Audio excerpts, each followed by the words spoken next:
Are you?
Okay, we'll open the work session. We're going to actually skip over 1589. We're waiting for an amendment on that.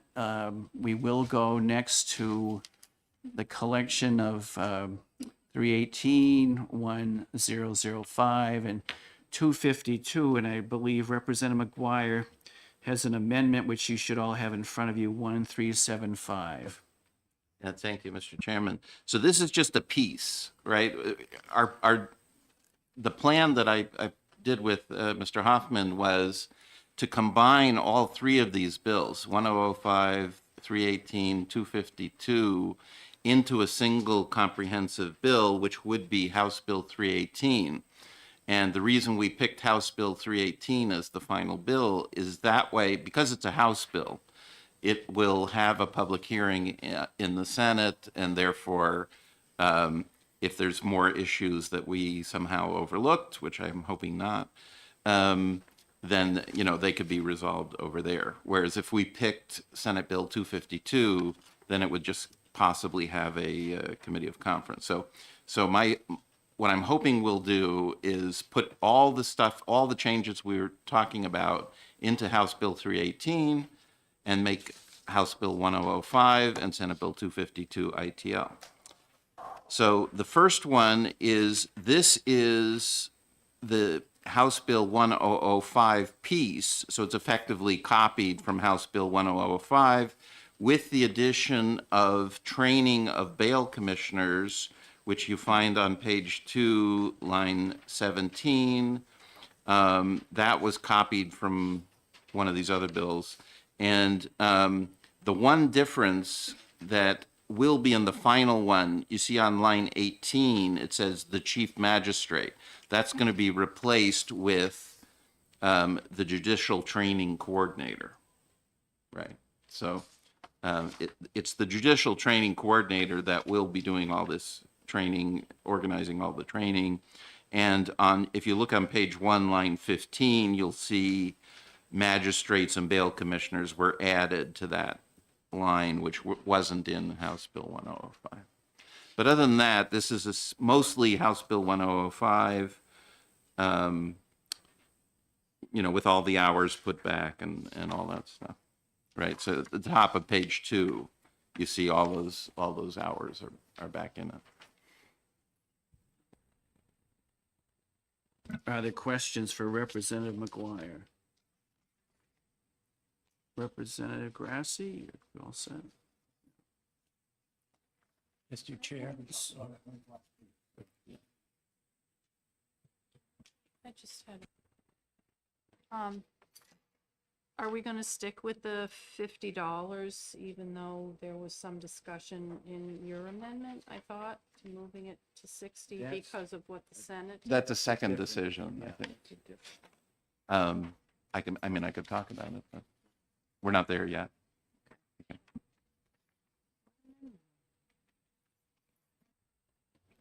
Yeah, the $60 amendment is out there as well, but this is what the bail commissioners shall be paid for their training time for each 8-hour block of training, I believe. Now, I was just looking back at 1005 as we received it, and there was no money in there initially for the training. It just said that they were going to require training, but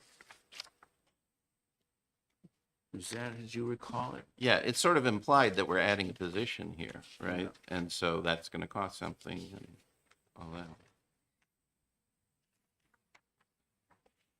So Representative McGuire, there's no change. We talked about a bill amendment 1113 last week, and that was the whole discussion around shall and may, and there's nothing here to, Yeah, so essentially, we're going back to the original House language there. We do have on line 12, under the direction of the Chief Justice, right? So the Chief Justice is the boss of this person. Yeah. okay. Further questions? Seeing none, Representative Cambrels, are you okay of moving the amendment along, or Yes, move the amendment. is there a second? Representative Sweeney. Further discussion on the amendment offered by Representative McGuire, 1375H. I guess we can just, Again, with the understanding that page 2, line 18 will not be the Chief Magistrate. It'll be the judge, the Judicial Training Court. yeah. Yeah, okay. Yes, Representative Yeah, Evil, thank you. question. So is the, just getting back to the shall and the may and the great concern that the judicial branch had, because you've added, I just want to put it out there on the record, because you have the language in here under the direction of the Chief Justice, is the idea that that can give some wiggle room to the training hour requirement? Right, okay, so that's what I thought, so I just thought I would say it here in the executive session, so that was clear from a constitutional standpoint. Thank you.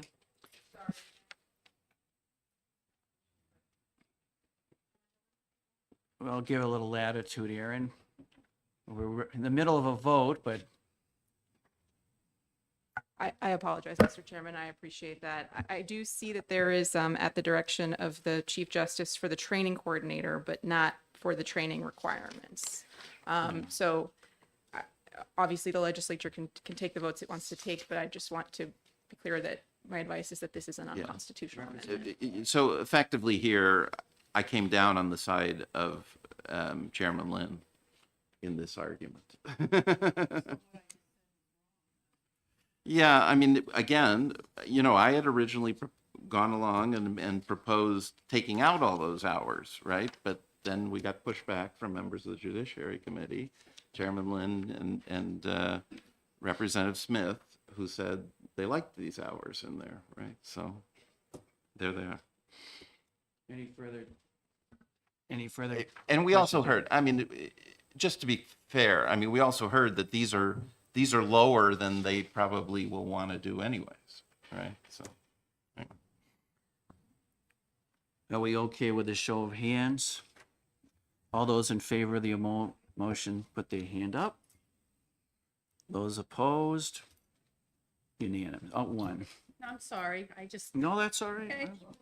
No, no problem. okay, 8-1 on the amendment. 8-1 on the amendment. Now, okay.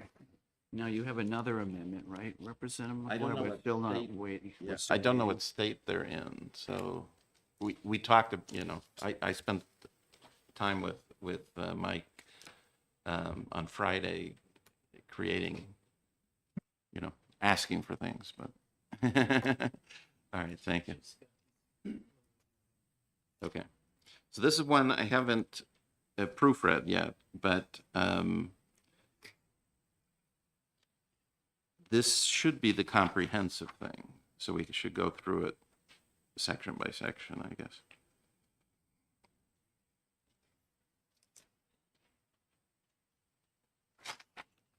Okay. All right, before we go through it, Representative McGuire, I think all the division members may have received an email from Chairman Roy on the number of magistrates.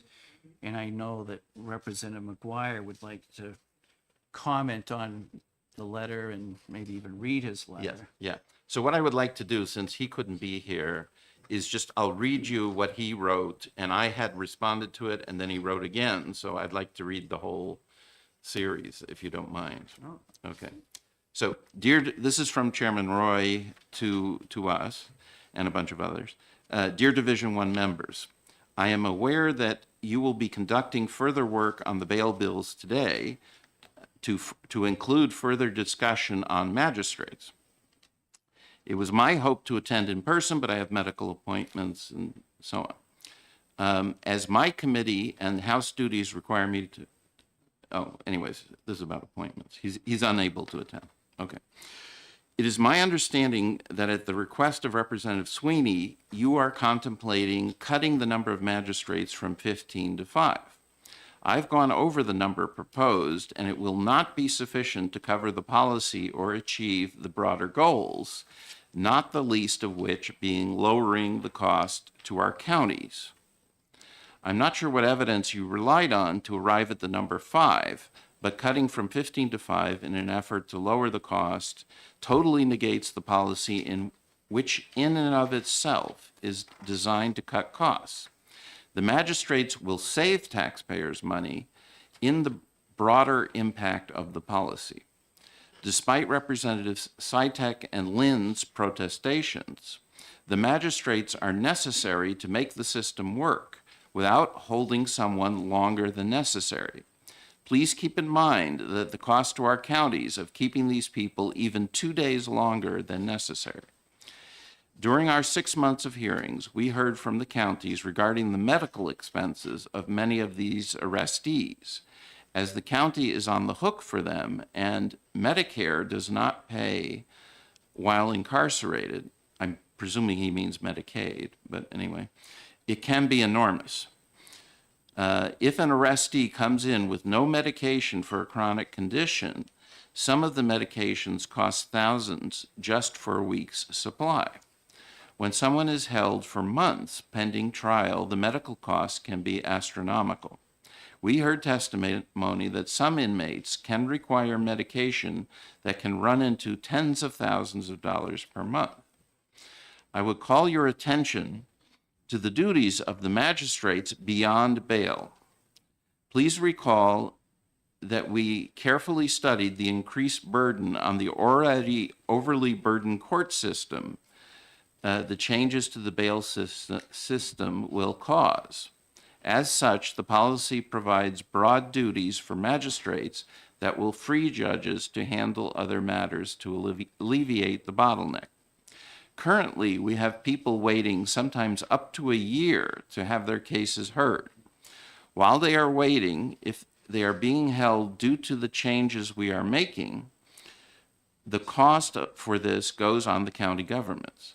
The most expensive of these being the medical costs I referenced above. The answer is to move these cases through more expeditiously.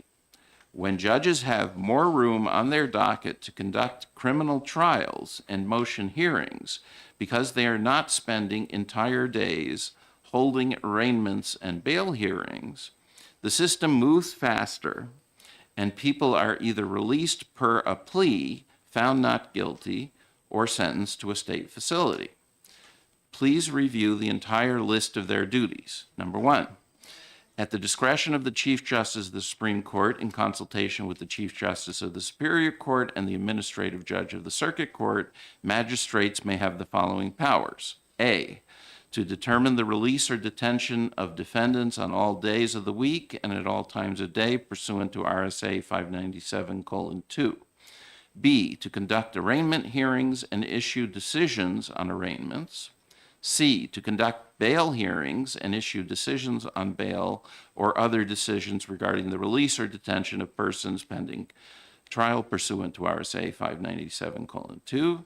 D, to issue arrest warrants and processes of arrest. E, to issue search warrants. F, to administer oaths and affirmation. And G, to perform such other acts and functions as authorized by the Chief Justice of the Supreme Court, not inconsistent with the New Hampshire Constitution or any other state and federal law. There are their responsibilities related to bail commissioners themselves. They are responsible for managing the bail commissioners within their counties. That includes recruitment, training, retention, and coverage. As you can see, these 15 people will not only handle the serious bail cases on nights and weekends, but will also be a force multiplier for our judges. As I said, after original arraignment, it is not unusual for a criminal case to take 6 months to a year to be resolved. Cases do not get better during that time. The prosecution and defense often loses witnesses that are key to proving either guilt or innocence. The defendant loses any employment they may have had, causing the family to go on public assistance and lose housing.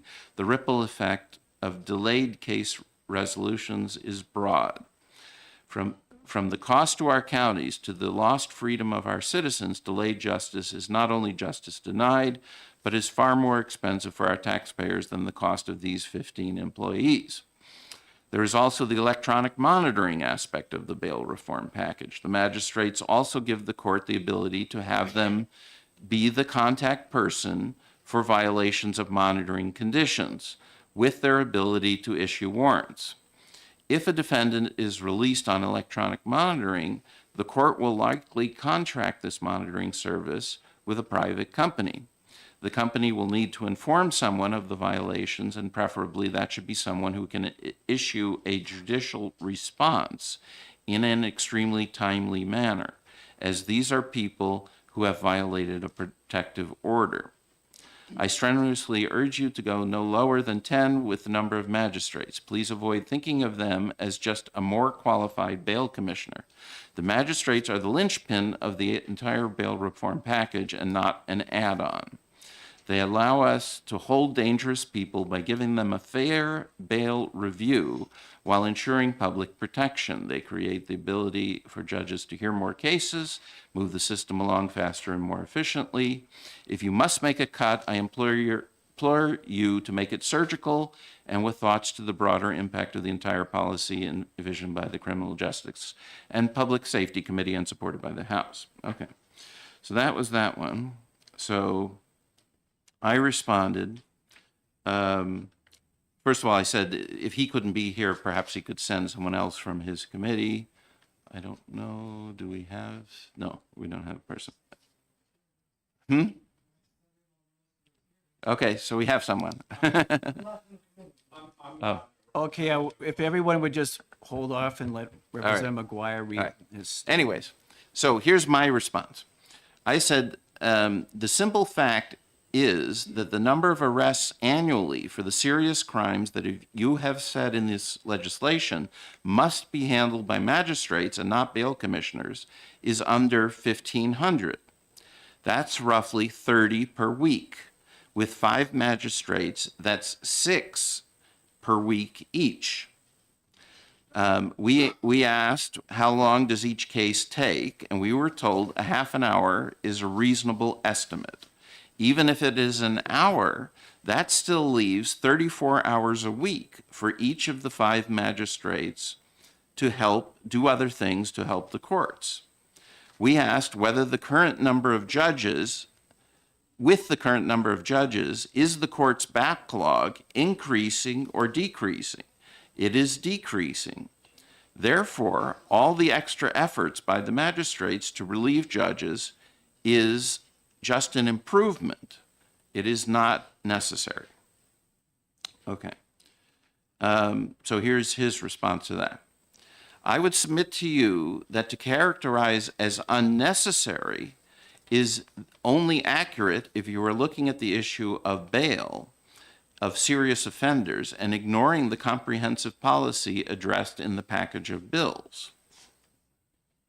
With defendants waiting 6 months to a year for their cases to go to trial, the cost to our county governments is enormous. Our policy committee was not limited to addressing the issue of bail of serious offenses, but instead took a comprehensive look at the bail system from arrest to trial, which is the duration of when someone is on bail. When we discuss what is and what is not necessary, I would submit that we are engaging in a policy discussion. The Criminal Justice and Public Safety Committee spent 6 months, so this is somewhat repetitive here, investigating what is necessary and to address the deficiencies we discovered in our system. You are, of course, free to disagree with our results on the policy, but not what is and what is not necessary to affect the policy.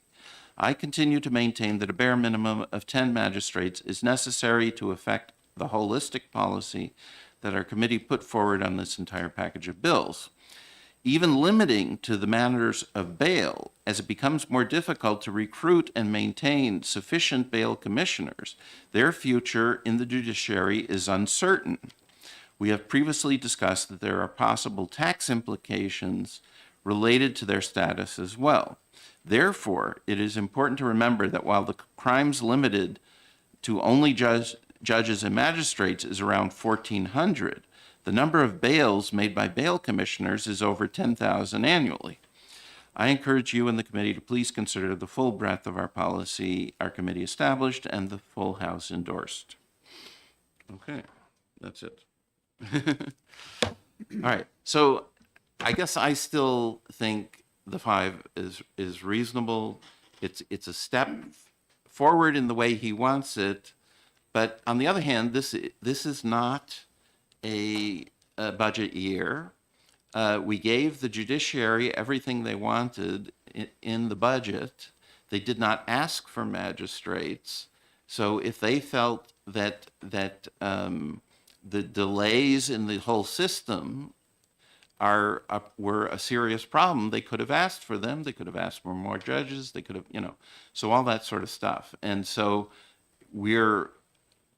by adding 5, we're reducing the backlog, we're making progress, and so on, and we'll have some experience when comes the next budget as to whether it should be increased or not. So I'm still happy with what we have. Representative Weiler, followed by Representative Grassi. Thank you, Mr. Chair.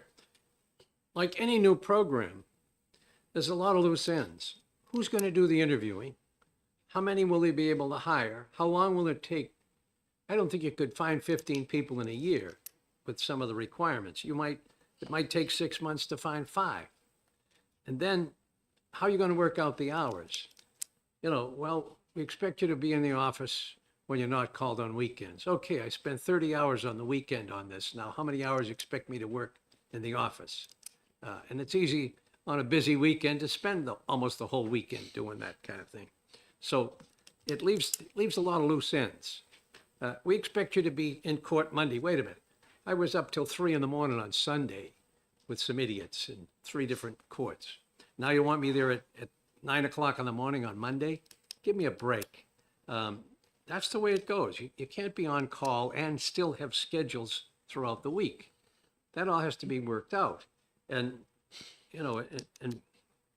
so until that's all done, and then we see if there really is a savings, and it will take a year or 2 to see what was the savings, where were the savings, and all this stuff about all the expense for the counties. Put them out on electronic monitor and go buy your own drugs. If you got $1,000 a week drugs. I mean, we've run into that before in the county, and I think they let them go rather than spend that kind of money on drugs. And if they needed that much medication, they probably weren't capable of doing much else anyway. But just a thought that I'm looking at it as an experimental thing. You start off easy, see if there was any savings, to see if you did find the right people, and then go on from there. And if you don't find the right people and you can't find the right people, because the only one I think that would be qualified for any of this would be a retired judge. And how many of them want to work that job? I don't know. You might have 2 or 3. Thanks. Representative Grassi. Thank you, Mr. Chairman. I had a chance to talk to a few members of the committee last week about this bill, and also, and the number of magistrates in specific. I also talked to and they brought up the issue of savings at the county level. And I had a chance to talk to my county administrator and the administrator at our jail, and they reinforced that there was a cost involved here, that they felt that this is something that could help alleviate cost at our county levels. And they had a significant concern, as well as of us moving this to 5 magistrates.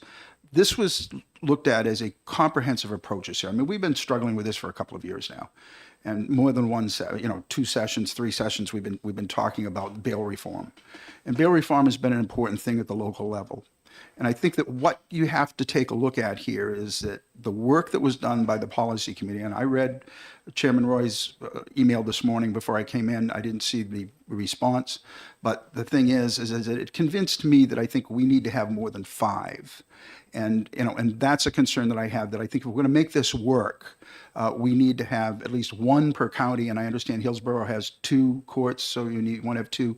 So I think the minimum that we need to have is 11 magistrates in order to make this work. If we only have 5, this is not going to work. We're going to be back here next year, and we're going to be arguing this again. The other trouble is once you put in 5, we pass this and we get 5 in there, it's going to be hard to fix that. And we should fix the problem now. So we can go back to our voters, we go back to our police chiefs, we can go back to our counties, and we can say, we fixed this. And so, Mr. Chairman, if it's not inappropriate, I'd like to make a motion. I voted on the prevailing side on the bill on magistrates. I'd like to reconsider my vote on the magistrate, where we reduce it to 5. Is there a second to Representative Grassi's motion to reconsider our vote? And just a reconsideration. I won't take a number, but at least to reconsider our vote. I'll second that for discussion. Representative Sweeney. Thank you, Mr. Chairman. I don't disagree, but I do think that if we set it at 5, there's currently 0 magistrates in the state of New Hampshire.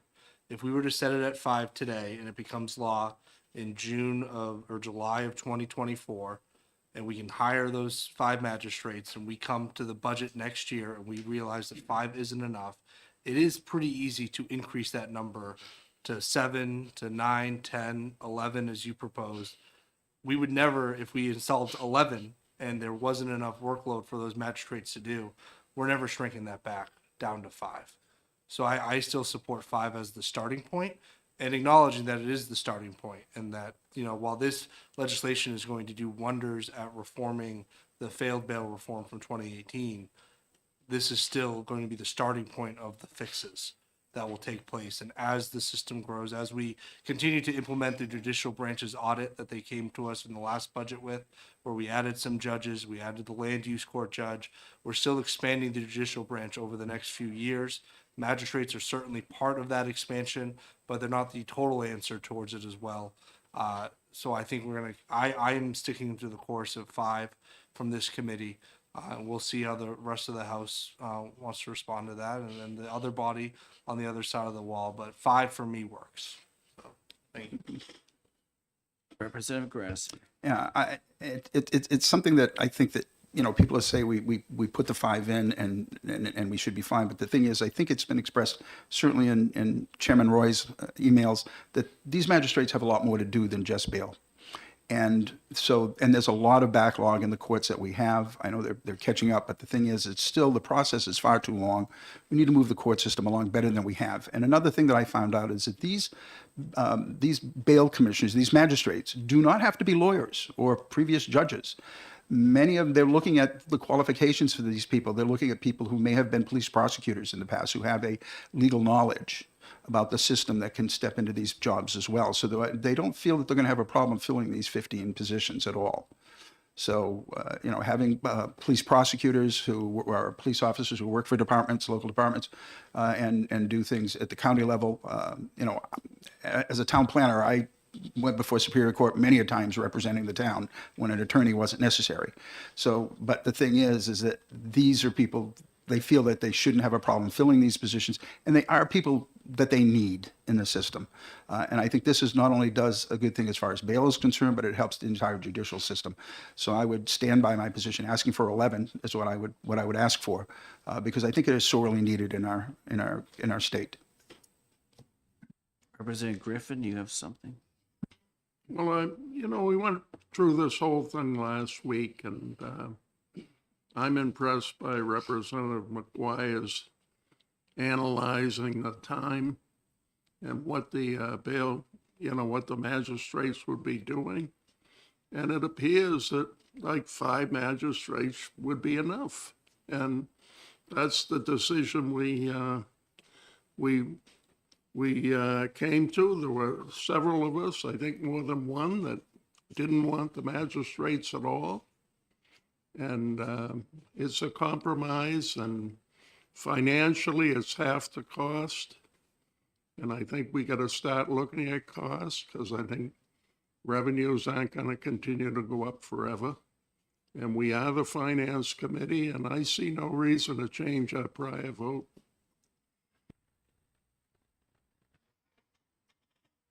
Representative Waller or Cambrels, anything else to add? No. Representative Cambrels. Yes, thank you, Mr. Chair. Yeah, if it's true what you said, Representative Grassley, that they don't need to be lawyers and they're going to get that kind of a salary, then I would just as soon not hire any magistrates and up the amount of money we're paying the bail commissioners and hire more of them. So if that were the case, but as it is, I would stick to the 5 magistrates. I believe that that's fair, and it gets us started in the right path, as for all the reasons everybody has stated. And I also think that given the current level of unemployment, which is very low, I think you will find it difficult to fill even those 5 positions. So I'm sticking with the 5. Representative Weiler. It's also a matter of how much assignment each one's going to have. And before we should talk about counties and so on, we should look at how many arrests and try to figure out how many arrests and divide these things, their areas, by the number of arrests within a given area. And that's why when we came up with 5, it was kind of like an executive council district. So at least we know those areas were evenly divided by population and possibly by crimes committed. So it would seem like a way to look at where the people should be situated. Thank you. Representative Ebel. Thank you very much, Mr. Chair. I opposed the cut to 5 last time, and I continue to oppose it. I mean, whether it's 10 or 11. I, again, have deep respect for the analysis that was done over hours and days and weeks of time by the policy committee and all the stakeholders. They came up with 15. I recognize if you're going to cut, you have to cut somewhat, so I could go with 10. I think we're potentially setting them up for failure by understaffing the program. I think if you bring in the magistrates, they could be through a training program together. We can't forget that bail commissioners are not going to be able to weigh in on these 14 crimes that are set out in the bill. And I think it's well worth the money in my view. So I'm going to stick with my vote to oppose the 5. Thank you very much. Seeing no further questions, we do have a motion on the floor to reconsider our action of last week that reduced the number of magistrates from 15 to 5. And when the clerk is ready, we'll call a roll on this, please.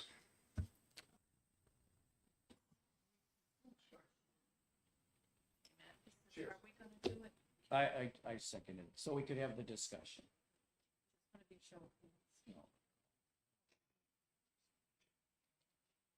Yes, I think we'll have differences.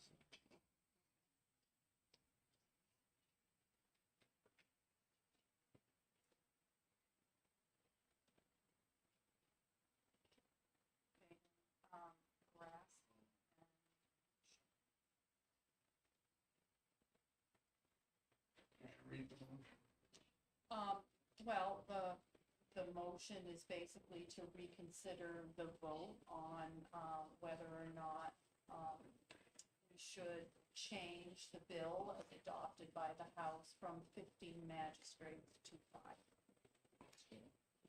Okay.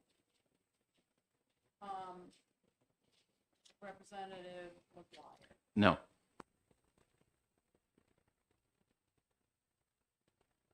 No. Representative Sweeney. No. No.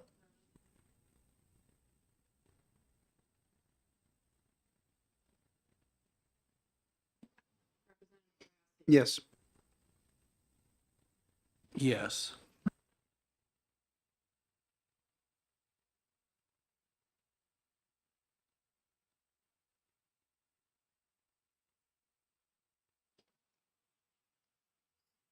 So now that we've moved by the number of 5, would you like to explain anything more, Representative McGuire, on your amendment? I was going through Yeah. making the comparisons that from the last amendment, which was mine to draw everybody in, and didn't see any significant changes other than you brought the bail commissioner fee up to 60 from 50, Right, That caught so my eye. maybe this would be the best time to talk about, the 750 and the 980. yes, the monitoring stuff.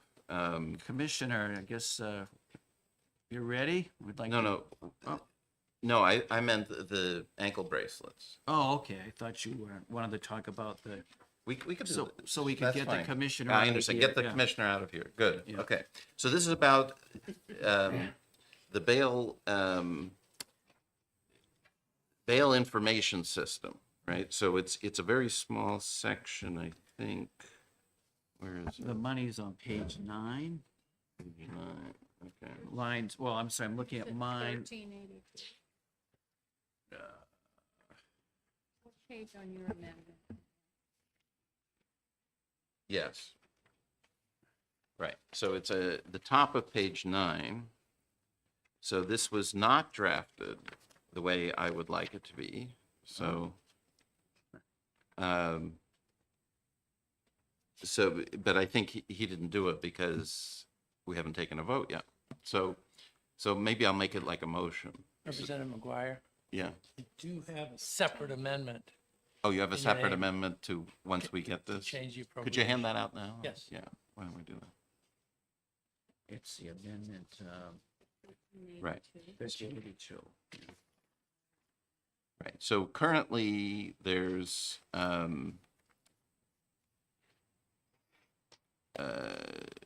1.736 Thanks. million dollars here allocated to,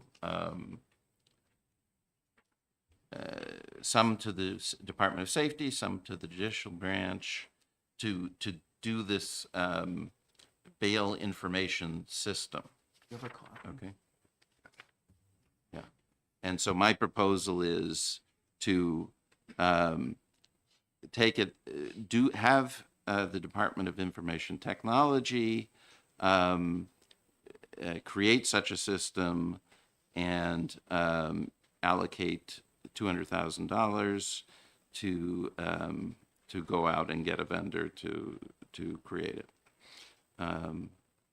Anyways, so is that possible, impossible? What do you think? So Commissioner, if you could identify yourself for the record and those watching, thanks. Sure. Good afternoon, Mr. Chair, members of the committee. Dennis Goulet, the Commissioner for the Department of Information Technology.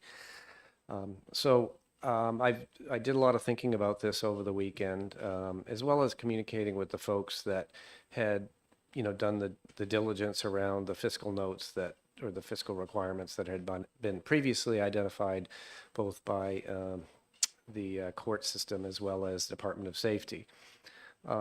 So what is being proposed in the original ask was implementing functionality that's inside the existing business processes in the courts, as well as in the Departments of Safety and the entities in the political subdivisions as well. Representative McGuire was nice enough to send me kind of an idea of what he was thinking of in some level of detail so that I could think about that as well. Those are two very different things.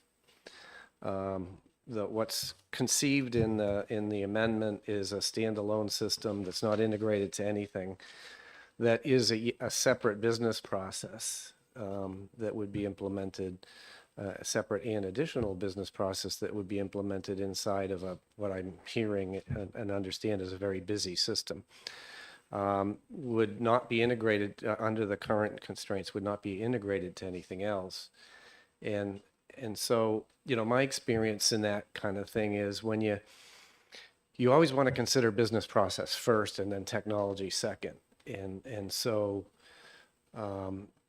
you know, the way the original proposal was written, it did consider the existing business process and making sure that we were capturing information inside the existing business processes and also developing the, you know, the ability to query real time for law enforcement officials as well as reporting. So I would say it's really two different things. There's a perception, which, you know, I don't know the business of the court system, the judicial branch, but they feel like it's just not gonna, if we did something like this, the data just wouldn't get entered. It'd be an afterthought always, and it just wouldn't get entered. And, you know, I would tend to agree with that, although again, I don't, you know, I couldn't say I'm an expert on that business process. If we were to do it this way as a standalone date system, I'm not sure, maybe I could do it for 200. I'm not sure, you know, nothing costs 200 anymore, you know, especially if I'm getting a vendor involved. The inflation in the tech sector has been well ahead of what we claim it is in the consumer sector. But you know, in general, when conceiving of a standalone database that somebody would be entering and querying on, it's not a complex system. And I would, you know, the one major difference, if you were considering a standalone system versus a comprehensive integrated system, is that this is criminal justice information. It needs to be CJIS compliant. And we would need to make sure our hosting venue, which tends to be more expensive than a regular hosting venue, and we'd want to make sure that anybody that was working on it, you know, could pass the appropriate background checks as part of the procurement process. I think I would really have to go and do some homework myself. I'm a little dubious that 200,000 would be enough, but I don't know, you know, more importantly, I don't think this approach would work very well for supporting your you know, the legislative intent of this bill. Additionally, I don't have any authority or for systems in the judicial branch, so you know, that's having money appropriated to me to do stuff on behalf of that. You know, a big chunk of this would be a system that would be working in that branch. So if it was a standalone database, maybe the money would be better appropriated in the judicial branch. So that's my, you know, that's what I came up with as I was cogitating and losing a little sleep over this over the weekend. So happy to answer any questions the committee may have. Are there any questions for Commissioner Goulet? Representative McGuire. Thank you, Mr. Chairman. Thank you for coming. So you said you're not that familiar with the processes of I guess since your department doesn't do judicial related things, right? Right. So you can't probably answer whether police officers currently have access to any judiciary branch databases and so on. Right. This, to the extent that I needed to be able to talk about this, I have an understanding because I asked the questions. But so the SPOTS system that was described in I saw a letter that was sent, I believe, some time ago to the Senate committee on this that was prepared by the Department of Safety. So what they're talking about, so the two pieces of this, there's the safety piece is the SPOTS system, which is that system that they make available for law enforcement officials to inquire about things. And so the monies that they had asked for would make the bail information, the new bail information we're collecting and maintaining, available in real time through the SPOTS system. Okay. Further? So that system is used by bail commissioners. I believe the system that's used by bail commissioners is the system that's over on the judicial side, which I is their see. Odyssey system. Right. Now, do those two systems talk to each other? Or Yes. no? Okay. They talk to each other today. I see.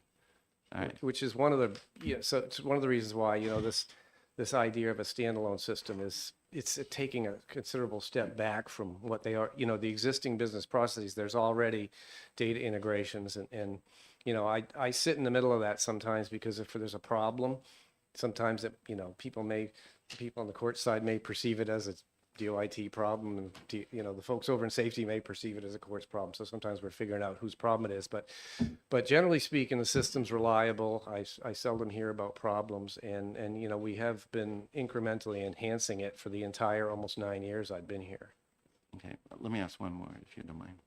So you said that the system wouldn't necessarily get used, right? And I don't quite understand that because that would be, using it would be a requirement of the work that employees do, right? I mean, dispatchers would have to, when someone, you know, when Joe Smith is stopped, would have to consult the system to know if Joe Smith is out on bail.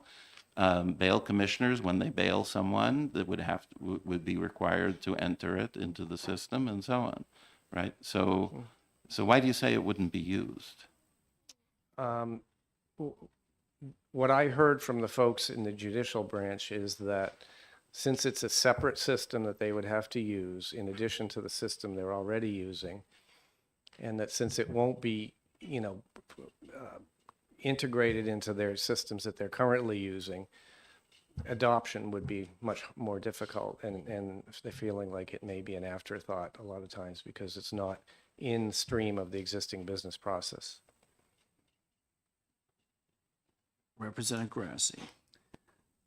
From what I understand, from what you said, and being familiar with software systems, and particularly ones that don't talk to each other when you want them to talk to each other, this has been a problem HHS has had for years. Sometimes when people are put into the system and people don't have access, I see a problem here. And am I incorrect? I mean, if somebody is going into this system that is being proposed here for $200,000, a standalone system, and somebody is working on the spot, so they would have to make sure to check both systems before they could actually make an informed decision on a case or someone that was coming before them. I think that's correct, but you know, the business process for how a standalone system would get implemented would have to be worked out. But I think that's probably true. They'd have to be using both systems, and so in particular, for you know, we like to use this term, a single pane of glass, and generally you want to have all the information in front of an individual, whether it's a law enforcement, you know, or a bail commissioner or a judge, all at the same time. So what you're looking at here is the system that you're proposing, or that they're looking at funding here. I don't know if it's, you're not proposing it, but the system that's being proposed is a system that would integrate with the spot system or whatever someone's using at their desk. It would be a single system, whether it be the spot system or the bail system or whatever, and they would get the information there. So you have spots on the Department of Safety side, you have Odyssey on the And this would be a third system that would be judicial branch. integrated with all that. It would leverage the existing integration. So the data would be available on both sides Thank you. in real time. Are there further questions for the commissioner? So just so I have this straight, the amendment that we have in front of us is looking for a sum of $200,000 to develop a system that will work to make all these things come together. Are you saying that that's not enough? I don't know. I'd have to do some work on that, but to build a standalone system and maintain it, what the 200 doesn't have is any ongoing requirements to keep it running and support it. So you might be able to build it, supporting it. There's no money there to do that. And so again, you know, you have maintenance costs that would be required. The maintenance cost and for the system is included in the original pricing by safety and the judicial branch as well. So I have one further question for you. The $750,000 for the Department of Safety, is that a number they got from you as far as? They worked with so the folks on the business side and safety who run spots worked with members of my team who are embedded in Department of Safety to generate that number, and the vendor who presently supports it. And that would require a contract going out to bid through the GNC, right? If That it was would probably approved. be a sole source amendment with the Sole incumbent, source. because it's going into the system we're running today. It wouldn't be yet another system, as would be the case in the judicial branch on the Odyssey system.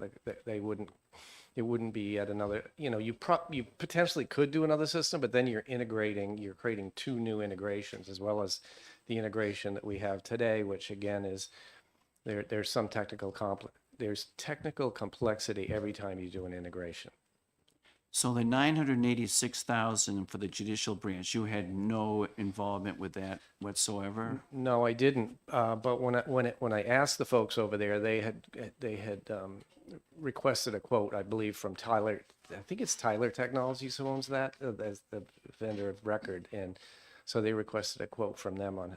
I believe that's developing the additional functionality inside the existing app and supporting it for, I think, 2 years or something like that.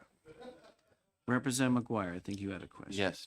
So if we spend this 1.736 million, what is the ongoing maintenance cost annually afterward? I don't know the answer to that, but I know that I believe each one of them built, I can get that information for the committee and follow up quickly. I'll get that from the folks on both sides. Would you guess it's hundreds of thousands or no? It's probably going to be within a small increment from what we're already paying for maintenance of the existing systems. I don't think it's a huge lift. Thank you. All right, Mr. Chairman, I'll save time and withdraw this amendment. All right, Amendment 1179 is being withdrawn by the sponsor. Thank you very much. You're very helpful, Commissioner, as always. So Representative McGuire, would you like to continue with Yes, your? so I think the only other big thing in here is the ankle bracelet aspect of it. Is that correct, Mr. Hoffman? I mean, the rest of this is strictly copied from, There are some From the- changes. I have my notes from when we submitted, the Yeah, I was trying to request go through in OLS. the original amendment that was offered to combine and trying to line these things up, and because they don't line up, it looked like there were additional changes, but you It's can kind help of us. difficult, but I can go through what we've submitted, and I've been checking to make sure that was included. yeah. Thanks. Yeah, if you could do that, Mike, that'd be great. In Amendment 1204, which was the Leishman Amendment, on page 491B3 on page 2, the amendment would eliminate paragraphs 1 and 2 because they would kind of be replaced with the training provisions that you've already adopted in the other amendment.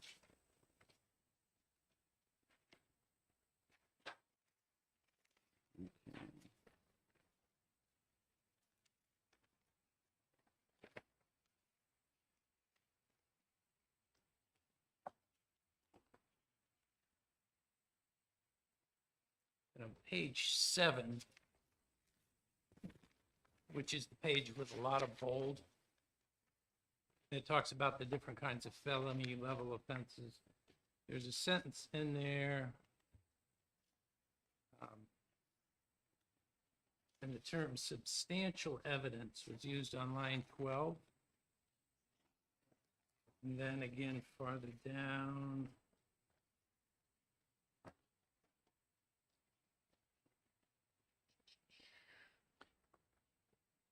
Oh, and 15, 14, 15. Yes. That, that standard of Oh, yes. substantial evidence is replaced with clear and convincing evidence. Yes, so that's a good point. May I speak to this? Sure. Yeah. So one of these bills created a new standard of evidence. Throughout existing law in this area, there's what's called clear and convincing evidence for these decisions. And so one of these bills added a new category called substantial evidence, which is supposed to be somewhere, it's defined as being in between clear and convincing, not as strong as clear and convincing, but not as weak as what was the other word? A preponderance? Preponderance of the evidence or something like that. And so I spoke to Representative Lynn about this detail, and he recommended that we do not create a new standard of evidence because, number one, it's brand new, it doesn't exist anywhere else in law, and so therefore there would have to be training involved, considerable, lots of different people would have to try to learn what do you mean by this and so on, whereas today everybody knows what clear and convincing means, they know what preponderance of the evidence means and so on. And so he did not think that there was any benefit to doing that. So we took it out because there would be costs involved, and it was sort of an inconsistency from one bill that dealt with bail to another one. So we left it as clear and convincing, I believe. Representative Evil, our lawyer. So basically, this bill went through the whole policy committee. They came up with this bill. When you start dealing with standards of evidence, that is like policy in neon lights. And while I respect Representative Lynn, a conversation with him, I don't see how a finance committee can justify changing the standard of evidence that's used in these cases in what we're doing. I mean, that's a big change. And it to me is scary, but. Representative Grassi. Mike. All I said is, we don't want to touch that. Representative Sweetie, have anything to add here? Or Representative Cambrels? Representative Wallner?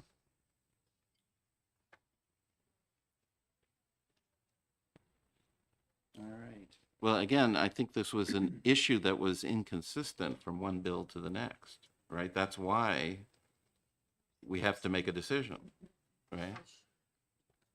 I don't recall, excuse me, I don't recall this particular thing, substantial evidence, as being a problem that, this is the first time it's hit my radar. If somebody else had an issue, they didn't bring it up with me.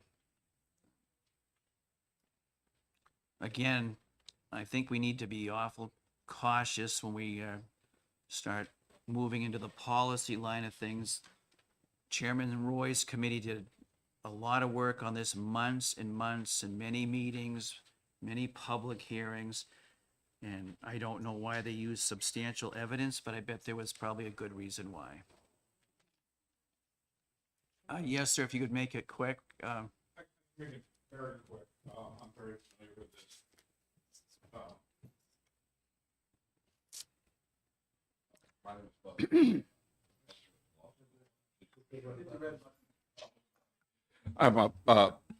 My name is Buzz Scher. I'm a police commissioner in Portsmouth and a professor at UNH Law School. This issue of the substantial evidence was really carefully negotiated over several weeks during our process. And the change from clear and convincing to substantial evidence was a very conscious one to deal with some of the concerns from prosecutors' offices easy for me to say, but it concerns me when we start pulling policy threads, because this is a comprehensive plan, and in ways that I know him as Justice Lynn. As Justice Lynn doesn't know because he did not appear in front of the committee. This makes a mess of things, and right now this bill has the support of the Police Chiefs Association, the ACLU of New Hampshire, the Prosecutors Association, a broad spectrum of people across the political boundaries. It really is.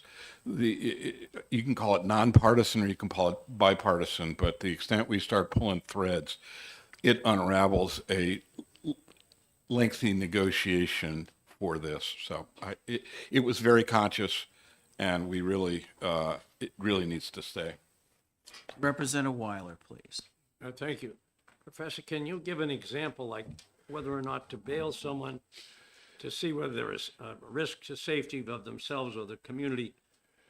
What would be the difference in that instance between substantial evidence and clear and convincing?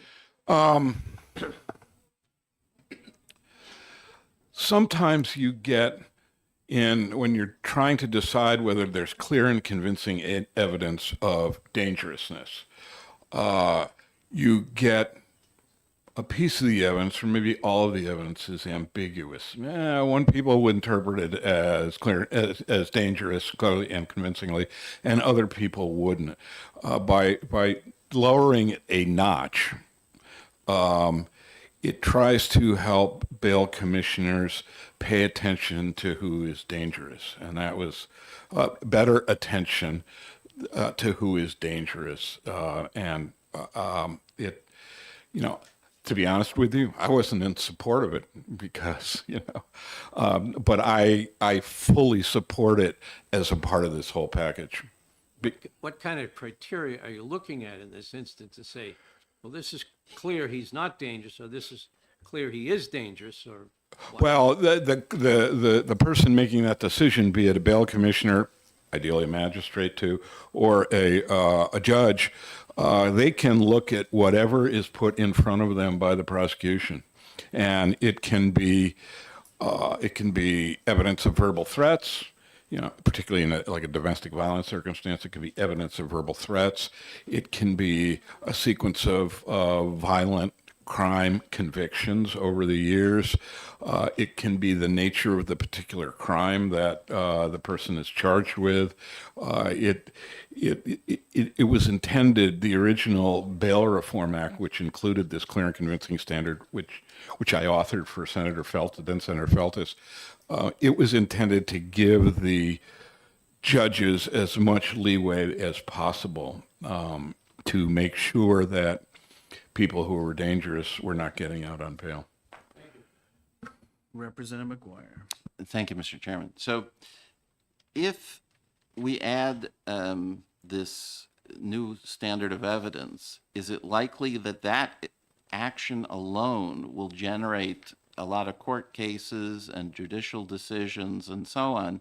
Since this is a brand new standard of evidence, won't there be court cases that say, does this apply, does this not apply, and so on? I mean, are we making a lot more work No. for the judiciary? No. No, there'll be one case that makes its way through the system up to the New Hampshire Supreme Court where they clarify, if needed, what it means. One of the reasons it would have been a mistake just to put that new standard in there without identifying that it's more than a preponderance of the evidence, 51-49, and it's less than clear and convincing. We put a definition in there. There'll be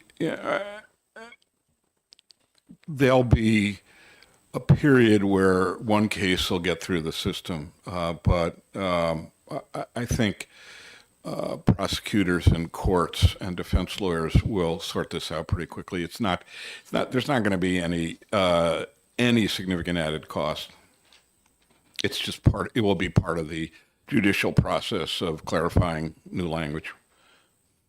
All right, thank you very much. Can I ask one One more. more? Are you aware of any other states that use this language? I'm not aware of any other states using this language in terms of bail. I'm aware of other states using clear and convincing, and I'm aware of other states using a preponderance of the evidence. So, yeah, it was a new creation to satisfy a desire to give judges a little more leeway when dealing with cases where there was ambiguous evidence as to clear and convincing. And, I will be completely honest with you, Representative McGuire. I was not in favor of this. I was in favor of clear and convincing, but, you know, a deal's a deal.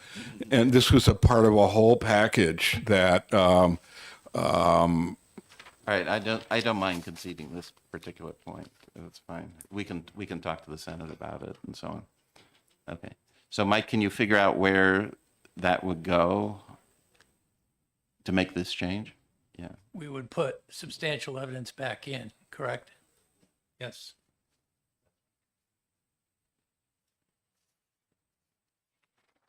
So we'll go back to my amendment, I guess, Mike.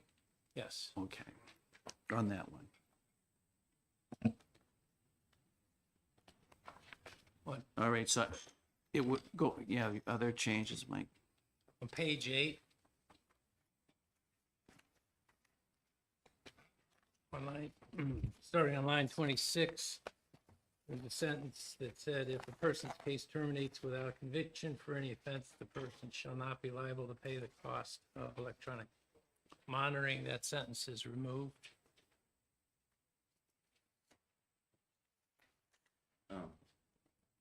I'm sorry, Mike, you repeat that? It's on page 8, Yep, starting on line 26. 26. Says if a person's case terminates without a conviction for any offense, the person shall not be liable to pay the cost of electronic monitoring. Right. This was the point that the counties objected to, I believe. Right. Yeah, you were supposed to get Paying back. together with the counties on that. Yes, right? and that's what we did. So this is, this does not refund electronic monitoring costs in the effect that in the case where someone is later found not to be guilty, right? So similar to other fees and other things that people pay when they're accused, you know, the bail commissioner fee for one and other things. So that's this, because they thought that just the keeping track of it and being, you know, refunding money is very difficult. So that was the point. I think. All right, are we all good with that? Okay. Next, Mike. You know, it's really too bad. I know it would be a lot of work, but that OLS doesn't flag all these changes for us. But Yeah, the other major difference, if I might, the other major difference in the monitoring area is that the bills created it as a judiciary function, and we've come to learn that this is really more of a county function. And so that's why, so that's how this has been reorganized, right? And so, and in particular, one of Chairman Roy's points was that he wanted the magistrates to do this monitoring, and yet I've heard that it's really sort of inappropriate for judiciary employees who are, you know, giving out justice to be involved in the, you know, day-to-day kind of monitoring of people on bail and that sort of thing. That's really more of a county or law enforcement activity. And so that's why that was another sort of substantial change here. I'm going to need clarification on that, because we had language to have the counties operate their monitoring programs. And I was unclear. We got some cost information and we kind of extrapolated across the whole state. And I was unclear if we were going to abandon that effort and go back to the original bill, or how the language to support the county programs would be worded.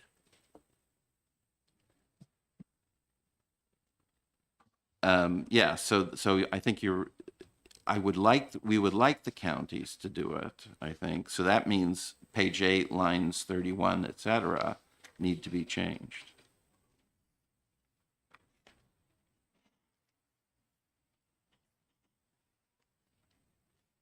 Because this still has it done by the courts. So Representative McGuire, based on my notes, you were gonna get together with the county and, or the representative I see from the counties is here. Are you in agreement with some of these proposed changes? Not to put you on the spot. Well, this amendment was given to the court, so I can't really comment because I don't have language to comment on. Okay. Yeah, I asked for county related, but I guess it didn't happen.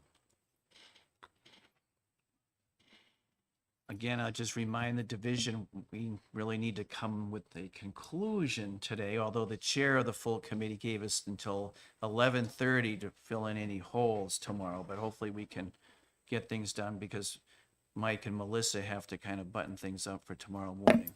Representative Ebel. Does the judicial branch have any view on this change?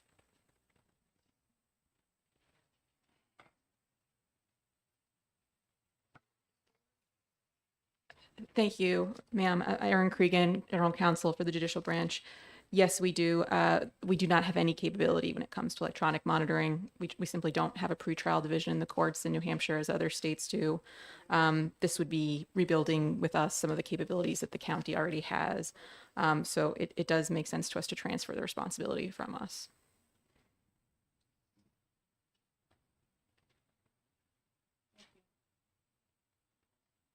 Are you clear, Mr. Hoffman? I'm not sure how many counties are actually have electronic monitoring programs now. 4. Right. So one of the big questions in this area, and it's just a difficulty, is whether or not the 2 smallest counties or the 3 smallest counties ought to be required to have this kind of monitoring or not, right? And so, because they're considerably smaller, they're very small by comparison. So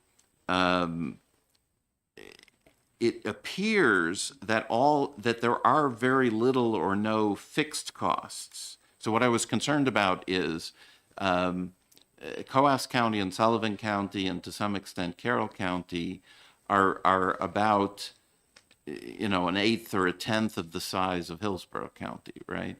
And so if there's a fixed cost to electronic monitoring, and it's a per county kind of fixed cost, then it's ridiculous to impose that up on Coas County, for example. But it appears, from what I can understand, is that essentially all of the costs are variable. It's so much per monitor, and you know, it's a weekly rental type of thing. Assuming that's true, then it is okay to you know, impose this on all counties. But I was considering at some point, you know, putting in some kind of provision, you know, all counties with greater than 50,000 residents or something like that, so that the really tiny counties would be excluded. You know, I could go either way with that. So. All right. Anything else, Mike, and the changes within this? Representative Grassi. I think that maybe something in here, because I know the state does monitoring it through the state prison and with people who are put out on bail. And I know that, you know, there are counties that do this, and maybe a provision put in here that if a county isn't going to do it themselves, that they contract with somebody, and that could either be the state or another county. Just a thought. Sure.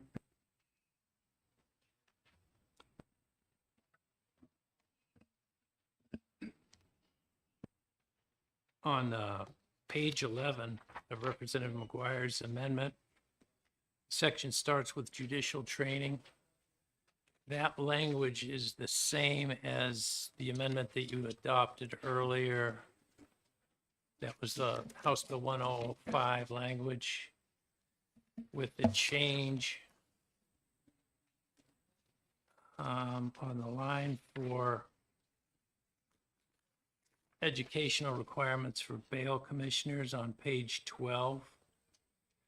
that now will read the judicial training coordinator instead of the chief magistrate.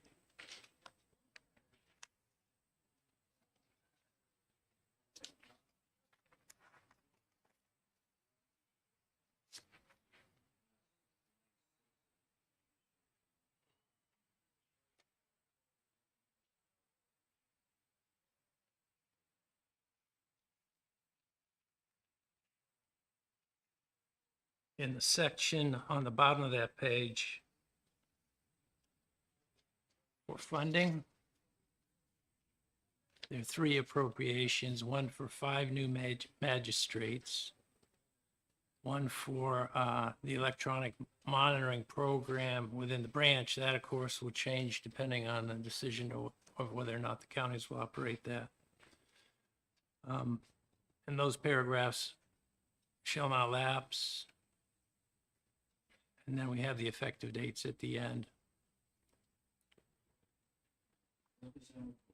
So as far as the monitoring goes, I think the language I had discussed with the counties were that they could charge the accused for the monitoring, and so therefore an appropriation wasn't necessary.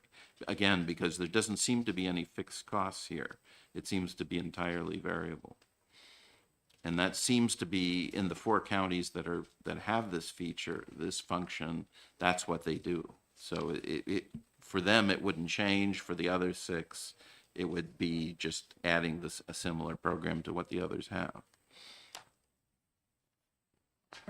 Representative McGuire, you had an earlier amendment with a paragraph that kind of spelled that out, that each county shall operate a monitoring program and recover the costs through a charge.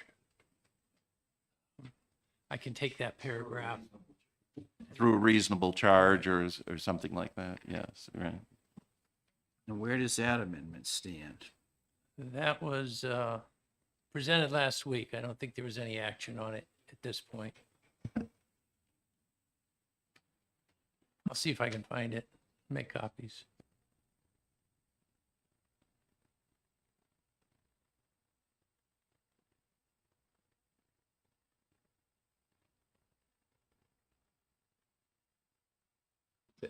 Representative Roy had nothing to do. Yeah, no arguments there, no. All those in favor? So Mike, are we putting an impossible task on you to try to pull this all together for tomorrow? Once we have all the decisions, Chris has talked to all that.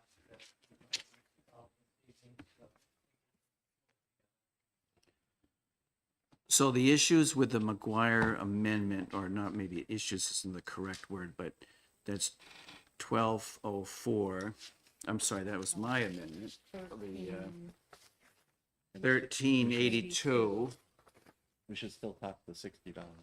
Yeah, I was going to mention that. So one of the things I do support, because I had a standalone amendment for bringing the bail commissioner's fee up to 60, which was in line with the Senate that Representative McGuire included in his amendment. I saw. Oh, you did. Yeah, you did. It's on,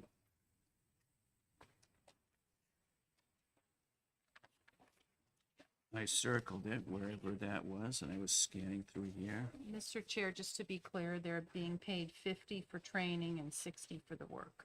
Is that, are you Yes, guys distinguishing? Okay. Yeah, on page 9 of the McGuire amendment, line 12, entitled to a fee of 60 versus 40, what they're getting now. So you did add it, Okay. Or he did. or someone did. Maybe we should talk and have a vote on that one. 'Cause what do you think? Well, you don't like the 60 now? Yeah, I guess I'm somewhat reluctant. All right, here's the thing. Not only are we going 40 to 50 is a 25% increase, okay?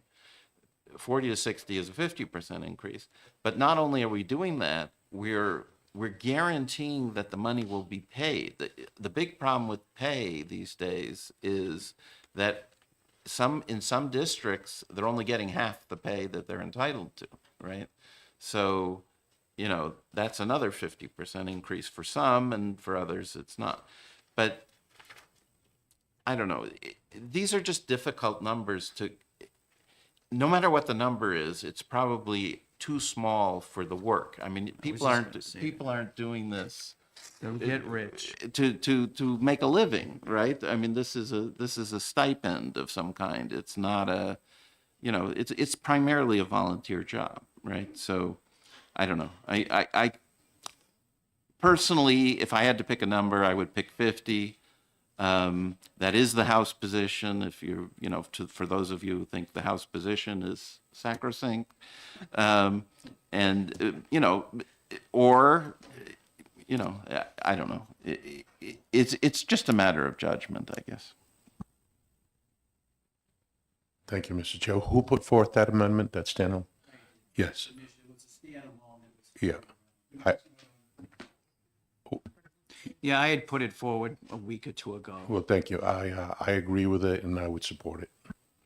Thanks. We probably ought to vote on the amendment that Representative McGuire put forward. Now, there was an understanding that we are not going to take the language clear and convincing. We're going to go back to the original language. There's a $60 fee. There's 5 magistrates. Are those major issues, Mr. Hoffman, that this amendment changed? Yes, and then the outstanding issue would be the County. county operation of the electronic monitor. And we'll find that amendment. Yep. If you could please come to the mic, thanks. And again, your name and representing the counties. Thank you, Mr. Chair. Kate Horgan from the New Hampshire Association of Counties. I would just ask, if you are going to leave the electronic monitoring with the counties, you make the effective date July 1st, 2025, because we'll have to go through budgeting processes, and not all counties are on a fiscal year. Some are on a calendar year. So I would want to give them the opportunity, because it will require a contract, to get that done before that piece becomes effective, if it is a shall. And again, that date again was? July 1st, 2025, because that'll give everybody who's on a fiscal year enough time, and everyone who's on a calendar year. All set with that, Mr. Hoffman? Thank you. Thank you.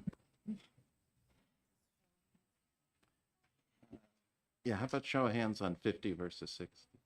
Yeah, we're welcome to do that. Representative McGuire is moving that we stay at 50 versus 60 for the bail commissioner's fee. And I'll second it for discussion. And there's been enough discussion. All those in favor of keeping it at 50 versus 60? 2, and bringing it to 60. We look at mileage cost and go Yeah. back to when it was first set at 40. It's probably 20 years ago. It's been a long time since I was a bail commissioner, and that's what we got 20 years ago, so. I had a bill earlier this year to raise the fee of the Bureau of Tax and Land Appeals, which hasn't changed in 40 years. And the committee rejected it as being too high, you know, so who knows?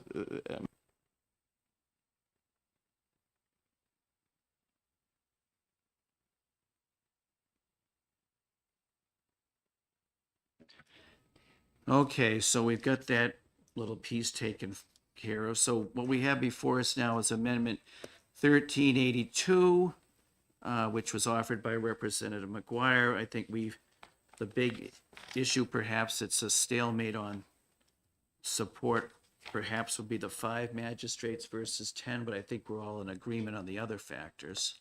We may see an amendment on the floor. Yeah, probably. So who seconded that? Griffin, I believe. You seconded I seconded for discussion for the $50, $60, yeah. Okay. But we're gonna move on 1387. If there's a motion to move the McGuire amendments with the understanding that we've done some modification, and Mr. Hoffman will have that for us tomorrow morning, I hope. And it's moved by Representative McGuire, I believe. So you don't want to come back at 11 and do that? Well, we'll have a motion so he can move forward with it. Oh, okay. Yeah. And it's seconded by Representative Sweeney. So we all clear?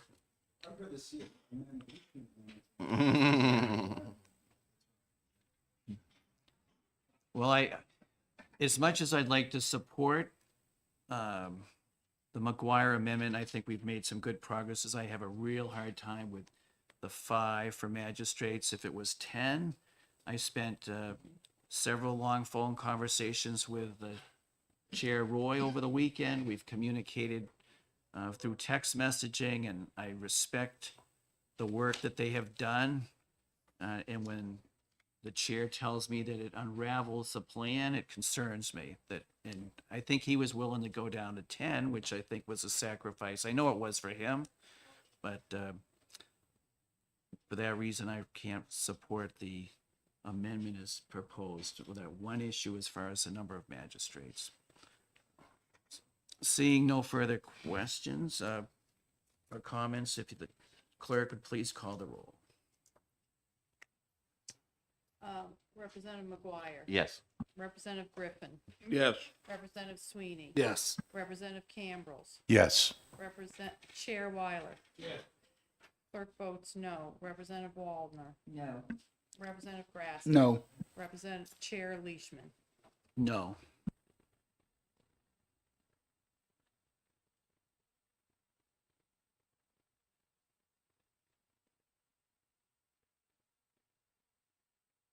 And again, I want to make it very clear, I think there's a lot of support for the work was done. It's just an issue on the magistrates is, I think, our biggest concern.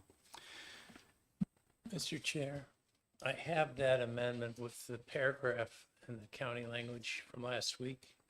All right, well, yeah, we'll hand it out. If this, take a quick look, and if there's any concerns.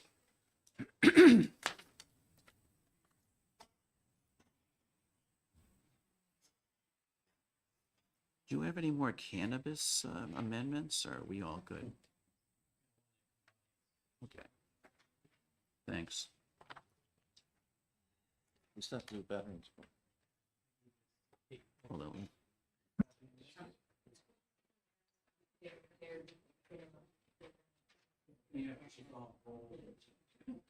Yeah, this will end up being House Bill 318. Representative McGuire, would you like to describe your proposed changes? Yeah, so I think all the beginning stuff is not It looks similar. is the same. Right. So So this is the same language that you looked at last week, prior to your conversation right. with Kate Horgan. So I provided a copy to Kate as well. Yeah. So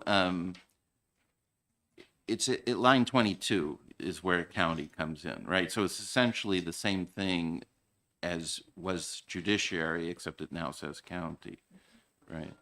And the indigent part is, like I said, slightly changed, line 9 on page 2, because the original bill said if someone was later found innocent, they would get a refund, and we took that out. And this allows them to contract with a state agency or government entity to provide it. So they could contract with another county to provide that service. Internet. Yes. Line 24. Right. Line 24. Yep. Yes. Right. It's either or. Yep. Yes. Yeah. So exactly what I Yeah. said earlier. Yeah. Anybody have a problem with 1251? Just to And this would be amendment to 318 now? Yes. Make 318 the vehicle? yep. Okay, we'll just have a show of hands on the Sweeney move. All right, it's unanimous, Mike, so we're good, thanks. All right, seeing that we've gotten through 1005, 318, 252, we'll go back up to 1589, I believe. Representative McGuire has an amendment. Yes. Yeah.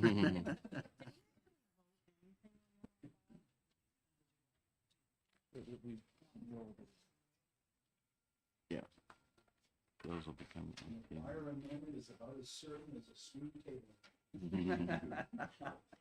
No, indefinite postponement. Deep cut. Like 5 minutes. Okay. One action on here is for Oh, okay. appropriation instead of 163. The position. Where's that? Oh, this one? There's a coordinator. They won't accept it first. There's an issue.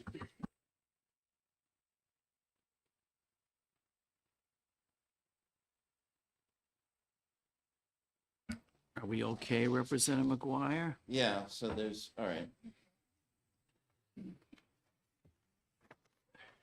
Yeah, so this one, so the main thing is we discovered that the numbers we got from this was that there was going to be like 27 cases a year, and we decided, but the National Guard was recommending that we increase that to 40.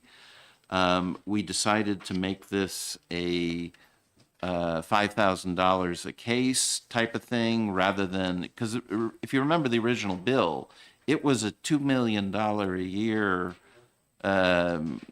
just straight payments to counties, and so that seemed like way overkill. So what this does is it changes it to $5,000 a case.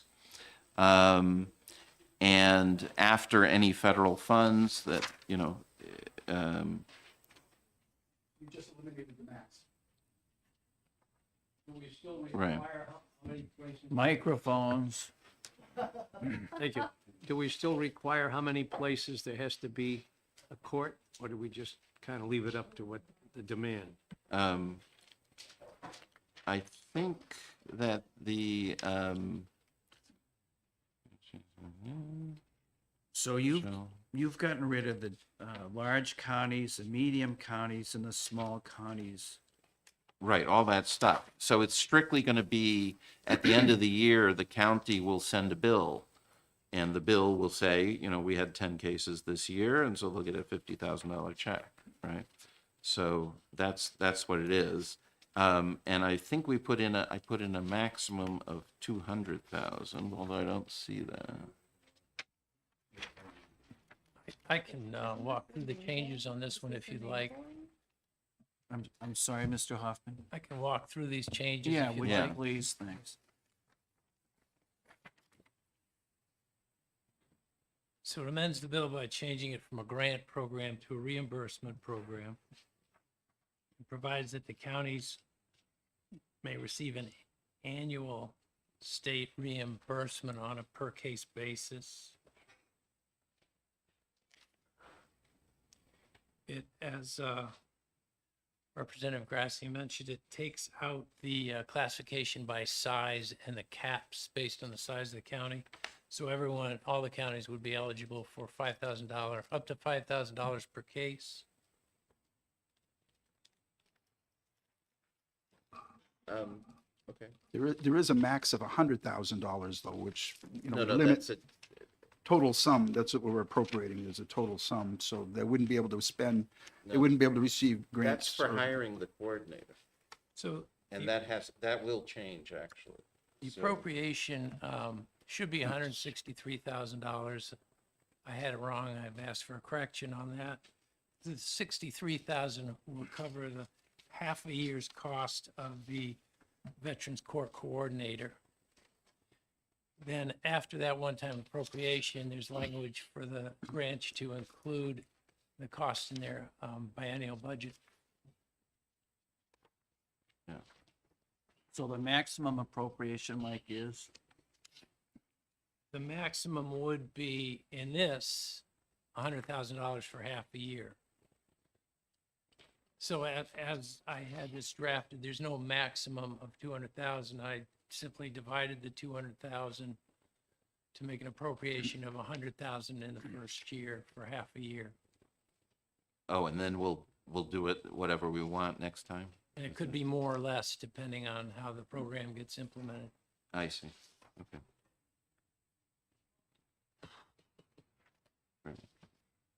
Are there any questions, Representative Ebo? Just following up on Chair Weiler's question, is this enabling or it's required per court? I believe it's enabling, right, is the way I read it.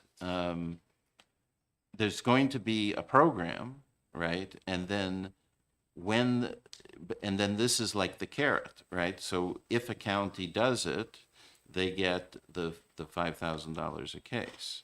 And it does say the state, that courts may receive an annual Yeah, reimbursement per case. right. So it's enabling.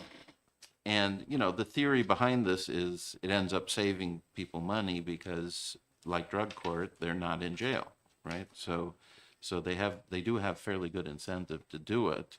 But the question was, is it sort of, again, for the smallest counties, is it more trouble than it's worth and that kind of thing? So, All right, so what would we like to do with 1384? Are there any more I'll move it. questions? It's being moved by Representative McGuire, seconded by Representative Griffin. All right, are we okay with just a show of hands on this? Doesn't seem too controversial. All right, a show of hands of supporting the motion? Okay, it's unanimous. Okay, Mike, something else to get to us for tomorrow? And this amendment number will change after I correct the appropriation. Thank you. We'll take a short break and then we'll come back and deal with cannabis. Smoke break? A smoke break? Yeah. Yeah, why don't you have one of those breaks here? Stone break. were you in the house when they had smoking in the chamber? Yep, in the ante, well, not in the chamber, in the ante room, everywhere.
So before we start on House Bill 1633, going to recess our work session on House Bill 1005, House Bill 318, and Senate Bill 252 until 10 o'clock tomorrow morning, where we should have the final version of our work this afternoon, so. Yeah, I actually Uh-oh, have a Senate bill, a bill in the Senate. perfect. So I may Perfect, or may not be. So do I at 9:15. all right.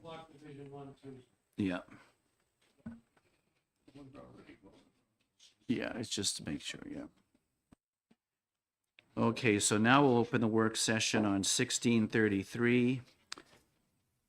And Mr. Hoffman just handed out an amendment with my name on it, which is combining several things that we did last week and also Representative Leon's language that we discussed. So, Mr. Hoffman, do you want to go through your markup? Yes, what this does is it takes the two amendments, number 1356 from Representative Leon and your amendment 1339H, combines them into one. And it also, on the penalty for public use, changes the misdemeanor to a Class B instead of a undesignated misdemeanor, which could be an A and could result in jail time. The appropriation sections, I asked them to use the Leishman Amendment, which is a charge against the liquor fund. There's one difference. There's a position in a small appropriation in the Leon Amendment that I have not included in here, which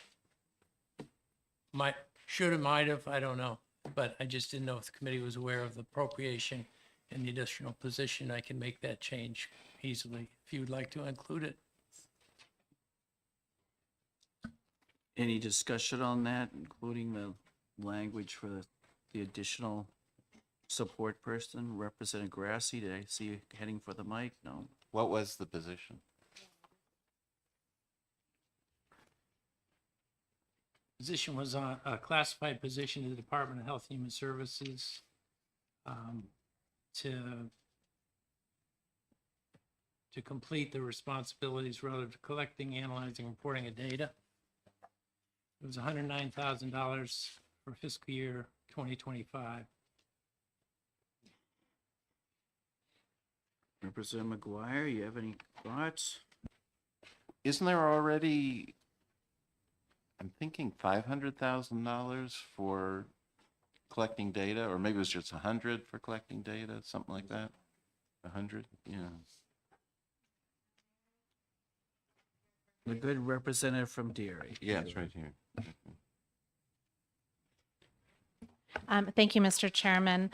With my amendments, it moved the data collection out of a department that does not do that into Department of Health and Human Services, and they would need that position in order to do the data collection, which captures baseline so that we can understand from how things look today and compare it with the future, which is why there is that position for the data. There's the $500,000, which is for the public education campaign, and that is actually one that is homeless if we remove the substance use prevention and treatment recovery fund. However, an education campaign, in order to have fact-based, not fear-based education about the risks of cannabis, is something that is very crucial to the harm reduction effort through legalization.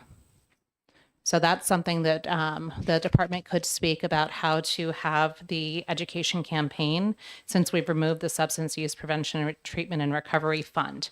Doing it through that is a lot easier because, well, it's a little cleaner so that that money doesn't get diverted to other use, but there may be flexible ways in order to make sure that we can start that public education campaign. Yes, Representative McGuire. Thank you. So, Mike, on page 21, line 18, so is this the 100,000 in addition to the position of 100 and something thousand? Or is it really the same purpose?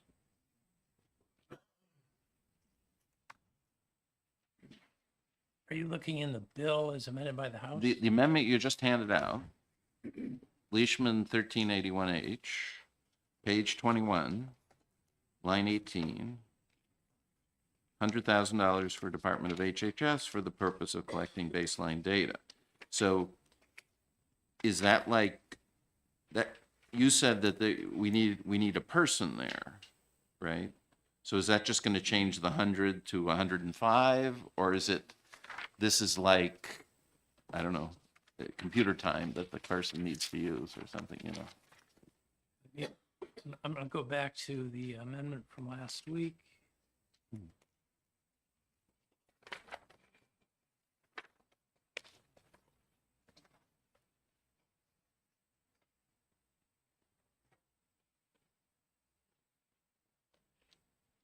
No, that's not the same appropriation.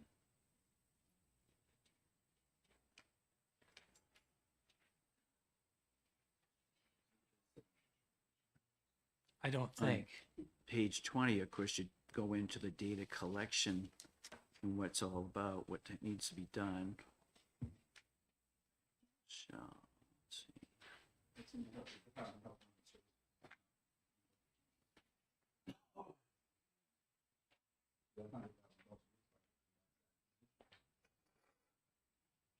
Yeah, the $100,000 didn't change. What I did not include was the position in the $109,000 from the Leon amendment.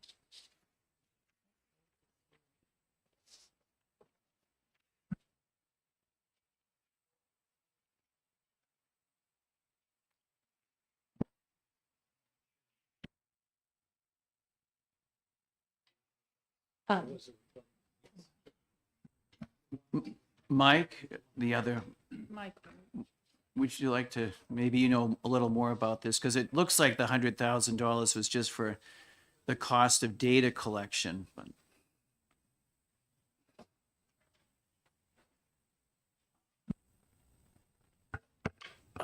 Thank you very much. For the record, my name is Michael Holt. I'm the administrator of the Therapeutic Cannabis Program with the Department of Health and Human Services. The bill as introduced had a $100,000 appropriation given to the Department of Safety to do data collection on baseline data and health outcome data before and after legalization. Testimony in House Commerce indicated that they do not have the capacity for that. So HHS volunteered to take on that work. The $100,000. Through our fiscal note, we've indicated that we need $109,000. So that is supposed to be the difference. The 109 replaces the 100.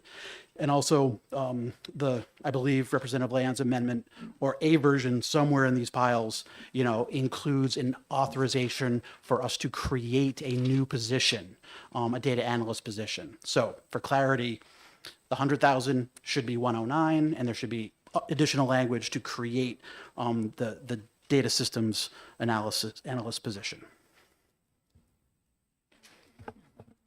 Thank you. Will this person be doing polling or something? Is that, where would the data come from?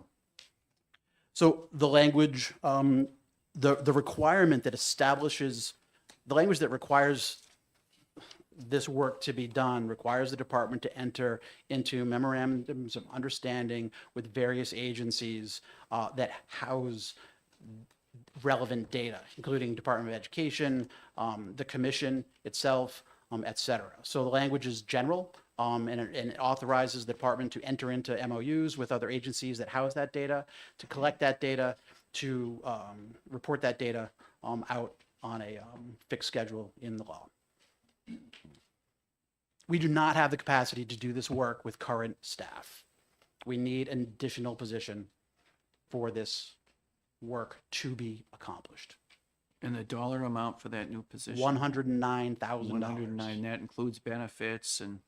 Yes. No, okay. The pleasure of the division, anyone, Representative McGuire just said sure. Okay. And specifically for language on my previous amendment, on the top of page 19, lines 1 through 8 would be the similar language in order to have that position in the $109,000. Thank you. You're welcome. Yeah. Okay, thank you, Michael. Are there any other questions for Representative Land? You have something else you'd like to say? Yes, and I apologize for coming back for more and more and more and more. But I have two financial related issues that I think would give some clarification based upon the fiscal note and some of the discussion of the costs. It was discussed about the need for enforcement before any rules were created and before this market was created. It sounded like that may be involved in looking at home grow or anything else that could be seen as competition to the market, which would be the premise for it. It seems to me that it would be cleanest to leave any enforcement of the Controlled Drug Act to those agencies that are already doing that.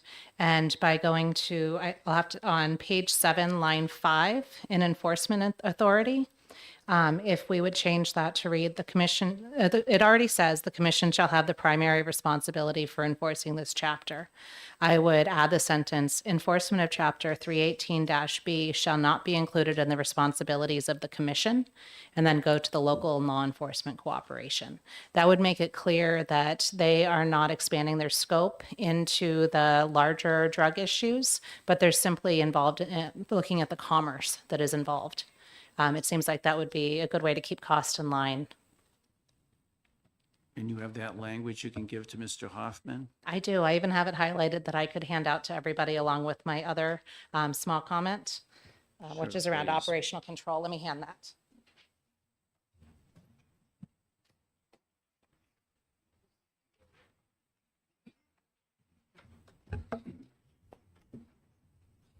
And you can ignore the other pages. There were quite a few places where things could have been cleaned up, clarified, moved to the F word without going past what is tolerable.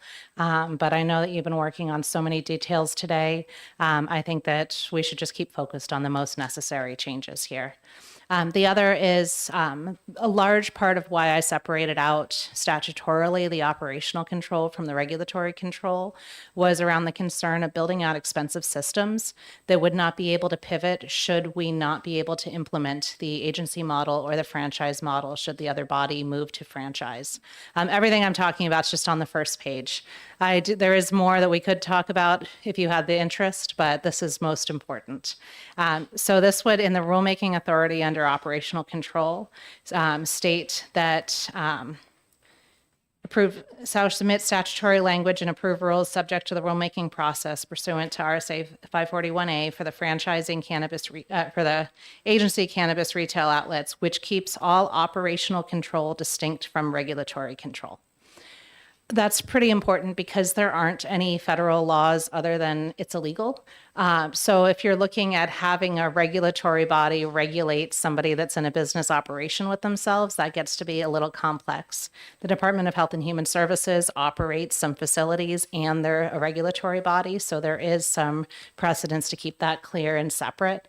It's good practice, but it's going to be a lot easier in the rulemaking process to make sure that operational control and regulatory control are separate if we were to include that line.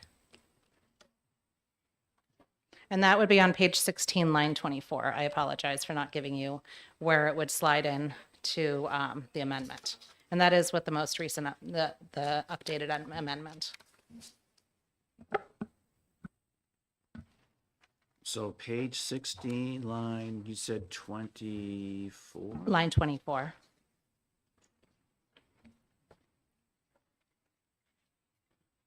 So adding to the end of that sentence, cannabis retail outlets, which keeps all operational control distinct from regulatory control to that rulemaking authority. Questions? Representative Weiler, I know you support cannabis, not? Any comments or questions? We're trying to make it. I hope you all read the piece of Virginia and the veto. I did. I think you sent that to me. Much well read. We have another governor who may pay attention. I'll substitute home grow for this whole bill. Virginia has home grow already. I'll substitute home grow for the whole bill. That was Representative Grassie's. Ready to submit that weeks ago. Well, there's still time. Representative Grassi, I think Representative McGuire would help you with that amendment, perhaps. Any questions, comments? Okay with the suggestions? Congressman? Okay.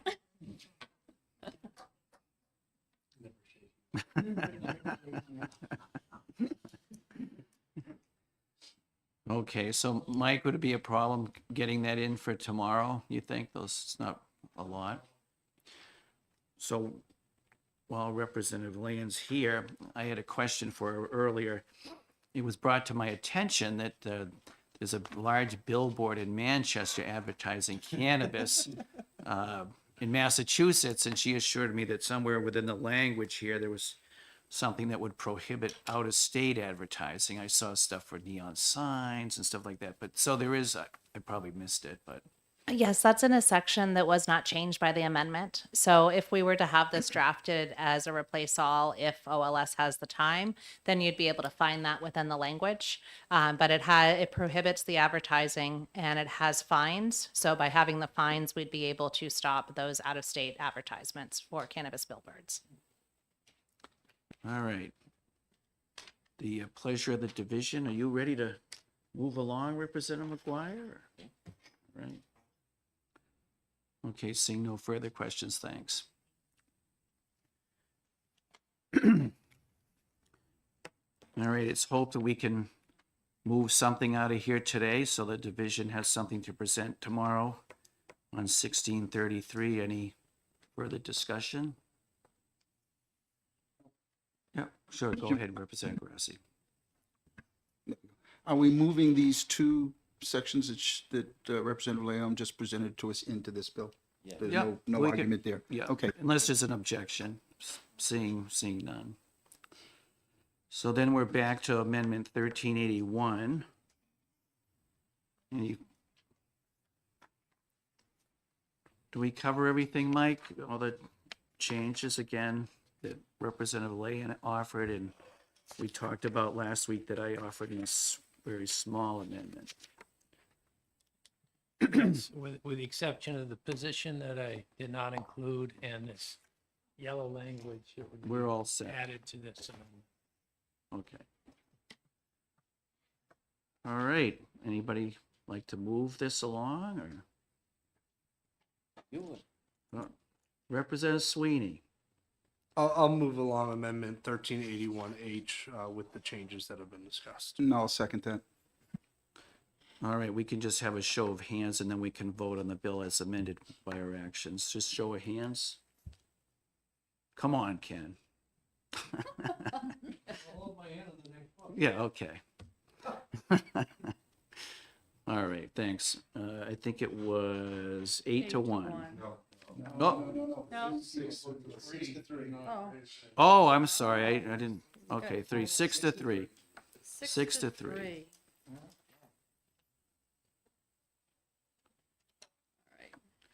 All right, we'll take a roll if there's the adoption of 1633 as amended. All right.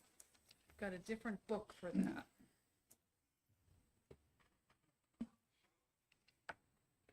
Are you ready to move that, Representative McGuire? No, I'm ready to vote. No? Okay. Okay, April Fool's Day, I'm filling in the date. Okay, so who's moving? Okay, anyone like to move? Representative Grassi. And Representative Sweeney, thank you. Okay, when the clerk is ready, if please call the roll. Okay, so we're voting on HB 1633 as amended by 1381H with the changes we've noted. Representative McGuire, Yes. Representative Griffin, No. Representative Sweeney, Yes. Representative Cambrils, No. Chair Weiler. No. Clerk votes yes. Representative Wallner. Yes. Representative Grassi. Yes. Chair Leishman. Yes. Okay.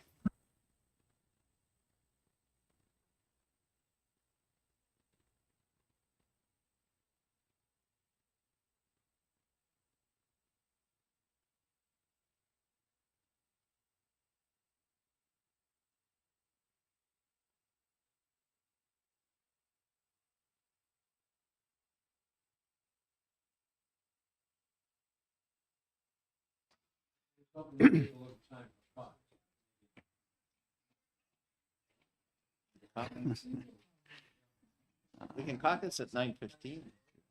We can caucus at 9:30. So I just want, before we I don't see a call it point. quits here, I'd just like to thank Mr. Hoffman. And Melissa's not here, but Mike has been unbelievable trying to keep us together here. If it wasn't for Mike and Melissa, we would probably still be a month behind. So thank you, Michael and Melissa. All right, well, thank you all. We'll see you tomorrow at 10. So maybe full committee caucus at 10:30. Yeah. I don't think we'll be long, really. Yeah. No. We'll be done.